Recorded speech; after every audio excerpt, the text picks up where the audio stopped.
Hi, everyone. This is Lisa Hart from Jane Stories Press Foundation. I just want to welcome you. And our mission is to nurture women writers, both incoming writers and established writers. So today, I would like to welcome Ann West Moss, and I'm going to hold up your book. Look at that. I have to tell you, I've already started reading it, and I'm in love with it. So I'm so glad. why don't you tell everybody what it's about? Well, it's about a lot of different things. Whenever someone says, what is a book about? It's hard to get it down to one sentence. I would say that for the publisher, it's been positioned as an illness memoir. Mhm. And so I can talk about that. One of the themes is my husband and I deciding eventually that we were unable to have kids. And then about 10 years later, I had a surgery. I had to go to the emergency room because I was bleeding really heavily. And they determined that I had this very rare thing called a uterine hemangioma, and I had to have a hysterectomy. And so in one way, this is a book about infertility and about illness and recovery. And I would say that maybe is the big umbrella. In another way, it's about a happy marriage. One of the things that's very hard to do for me as a writer is to write about happiness. I know that sounds funny, but it's so much easier in a way to be dramatic. But it's about my mom too, and my grandmother, and the natural world. And maybe for me, it's mostly about when we all have dreams that don't come true, which happens to everyone. How do you pivot and find a new dream? Yeah. And so for me, it was becoming a writer. And it really is about life. I mean, Right. it really, I think that's the thing that strikes me. It's like, I may not have been through your story. I felt like you were my best friend talking to me as I were reading. But I feel like as you're writing, you're really talking about what goes on in our minds. Right. Well, I think that's a big compliment in a way, because the writing that I tend to love as a reader is the stuff where the writer, I'm thinking of John Updike, who I often don't like as a writer, but also love sometimes, where he would have some small observation about the world, and I would think, that is exactly true. I have lived that, but it has never before been articulated for me. Like, that's exciting to me. It lends meaning to my own life. And I think that's what I'm striving to do. This is not a book about something extraordinary. We all deal with loss. We all deal with illness. We all try to find meaning in our lives in various ways. And so really what makes one book different from another, it's those small observations that each writer makes, and that only that writer could make, because it's how they perceive the world. So it makes me very happy that you say it feels like a friend, because that's what I wanted. I didn't want it to feel like a medical text. Right. I wanted to talk about something that's very common for women, But never right? talked about. But never talked about. And that I wanted to talk about it for people the way I would to a friend, so that it didn't feel intimidating or scary. But hey, if I was sitting around having a glass of wine with you, Lisa, how would we talk about it? Right. And weirdly enough, that's a very hard way to write. It took a lot of drafts to get it informal in a funny way. So yeah, that was my dream. So you made my day now. Well, I think the reviews are really telling right now, and every review I've read has been just glowing about this book. It's exciting. It's exciting for me. It's exciting.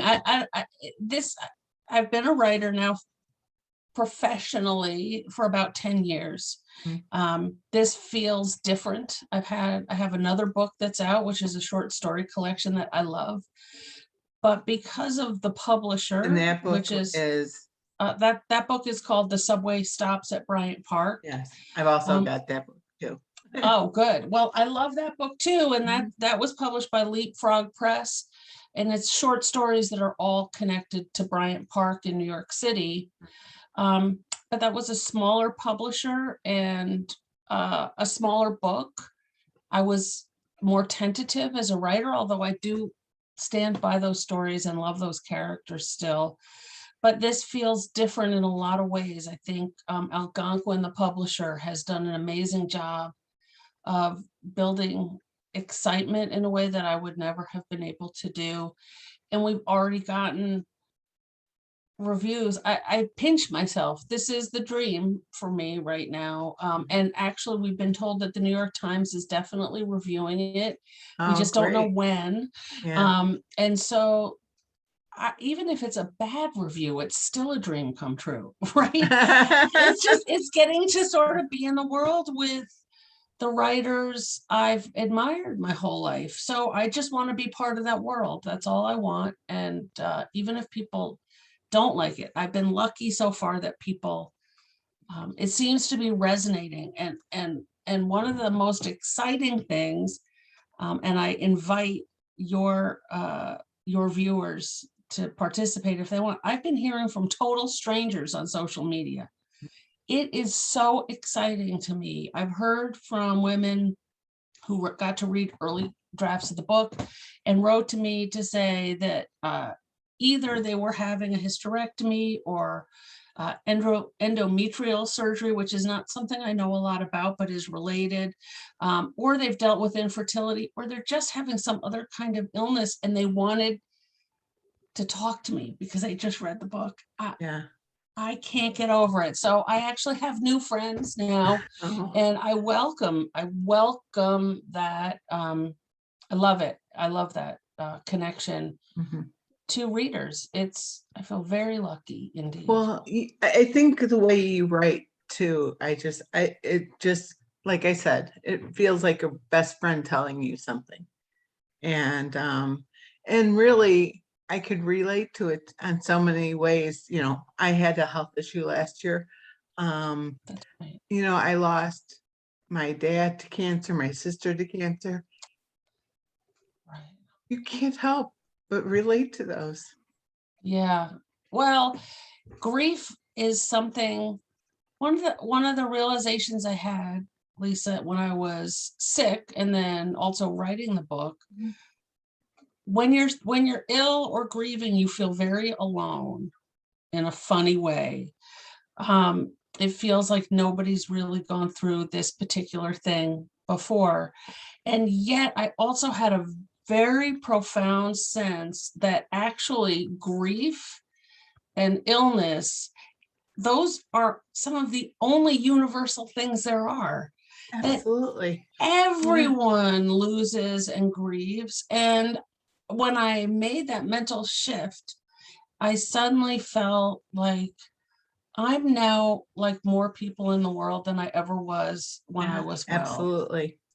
And you don't see it from just the sadness part either.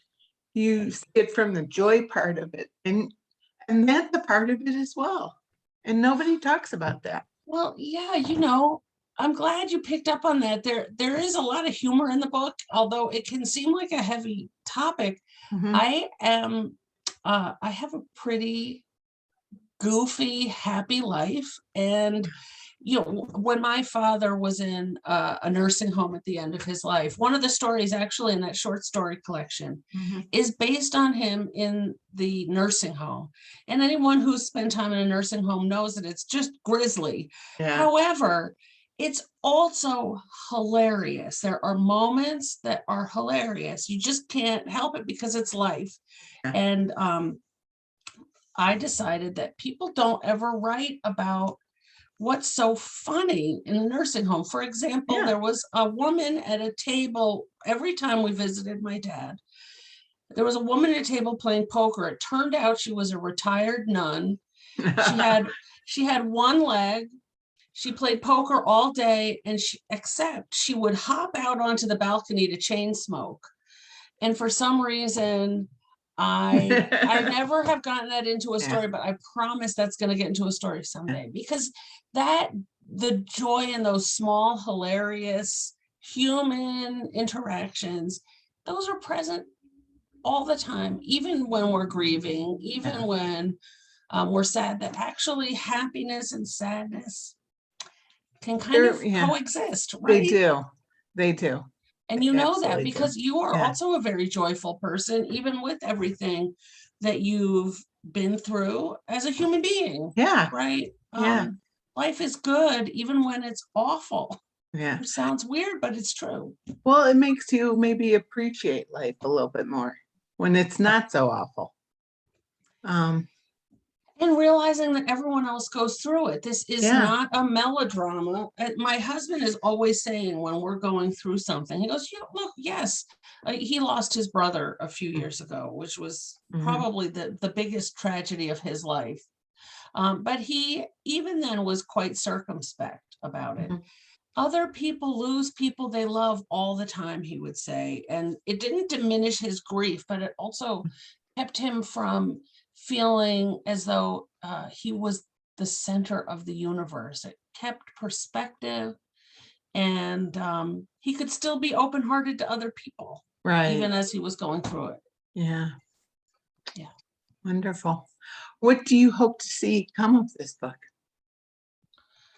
Well, that's a question nobody's asked me before. I have to think for a second. Go right ahead. Well, I think what I hope to see from this book has already happened. The fact that a book ever gets published by a major publisher like Algonquin, I feel like is hitting the lottery right there. It's so rare to find an agent and then have the agent make the sale, and then to have a publisher who is so completely behind a project. It really, really feels like I've hit the lottery. One thing that has come from this already is that I have other projects now that have found a home. And I think I wrote something about this on social media. I feel like when you get a little bit of luck, you get a lot luckier. Like it's strangely exponential. So if I get a little bit of an audience, which I have from this, I feel like all of a sudden people come out of the woodwork and are helping. And, I got a text from an old friend from my hometown just saying today, I reviewed it in these places. What else can I do? That to me is very lucky. You reaching out and saying, let's do this. That's very lucky. Well, as they say, luck is 99% hard work. Well, yeah. And being around good people, I guess, too. Yeah. Excuse me, I've been talking all day. Take your time. Sorry. No, take but so I things that I didn't even hope for came out of this book too, which is with Algonquin. They asked me to write some essays, and they're actually helping to get them published. That's very lucky too. And even some writer friends who are farther along than I am in their careers say that's pretty rare and pretty lucky, good. So that I'm able to reach more people. And I guess everything for a writer. Are you a writer, Lisa? Do you write? I always loved writing, but I've never, I've done it for work, but it's not. So you're a writer and a lover of writing and a supporter of writers. All of my friends who are writers say this: what we all want most is more time to write. And so, as I kind of move up in the world a little bit and get a little bit more recognition, I'm able to do more writing, and that's all I want. So my next book, it's not coming out for a couple of years, but we got a contract with Little Brown for a middle grade novel. Oh, And that nice. gives me time and a little bit of security to write, having an agent, having a publisher. And this is my little writing space in the attic that we built. It's a tiny little room we built when I got my agent, my first agent. So my life is set up the way I want it for writing. And now it's just about taking advantage of all of these lovely gifts that have been handed to me. That's what it feels like. What advice would you give to a new writer? Well, I do teach. I'm not teaching right now, Mhm. but I've taught a lot of beginning writers. So I give a lot of advice when I'm teaching, and I work with people on their manuscripts still often. I haven't had time to do that lately, but I guess I have a lot of advice. First of all, if I would say don't beat yourself up about your writing. I don't know why we're all so mean to ourselves about creativity, but I hear often a beginning writer saying, "This is terrible. Just tell me to abandon it." No. And I always say, listen, the first draft is going to be horrible. That my first drafts are horrible. You have to start with a first draft. And if you beat yourself up, that's an excuse to stop. Whereas if you just stay in the game, you get better when you can listen to people and take feedback and keep reading. So I say to, work hard. I have a lot of respect for work ethic. Yeah. And if you're writing just for yourself, that's one thing. But if you're writing for an audience outside of just the people who love you, it is you should respect the craft and dedicate yourself to the craft, and not be a dilettante about it. Do you know what I mean? You should say, oh, this is hard work, because it is something that is so worthwhile. And if Yeah. the hard work bums you out, then don't be a writer. It's okay. Sometimes people do discover they don't want to do it. I went to grad school. I went to get my MFA. I graduated at 49. And I would say I haven't kept up with everyone from grad school, but only one or two are still writing. It's very hard. You get a lot of rejection, but it seems to me I've never not written. So as long as you're writing, you're a writer. And if it brings you joy, do it. And if it causes you misery, stop and don't do it. Yeah. It doesn't have to be punishment. But I can say that the people I know who are authors, who are getting work published, write at least 30, 40, 50 drafts of things before they send them out, so that it's that kind of level of work. And they all have books that they consider failed and are in a drawer. Like they did that work, they wrote a whole book, it didn't work, but they learned a lot from it and became better writers. And so I'll tell you what one of my favorite professors said to me, which is the only difference between a successful writer and an unsuccessful writer is that the successful writer hasn't given up yet. Yeah. And I have said that to myself 10,000 times or more. Just don't give up. This matters to you. So keep trying to make that sentence beautiful, or to get that idea across. Well, thank you so much for taking some time out in your exciting week, because the book just came out this week. Yes, the book just came out. Thank you so much for having me. The support of amazing people like you makes all the difference in the world. Well, thank you so much. And keep us posted on how successful you become. Okay. I Thank you. will. Okay. I will.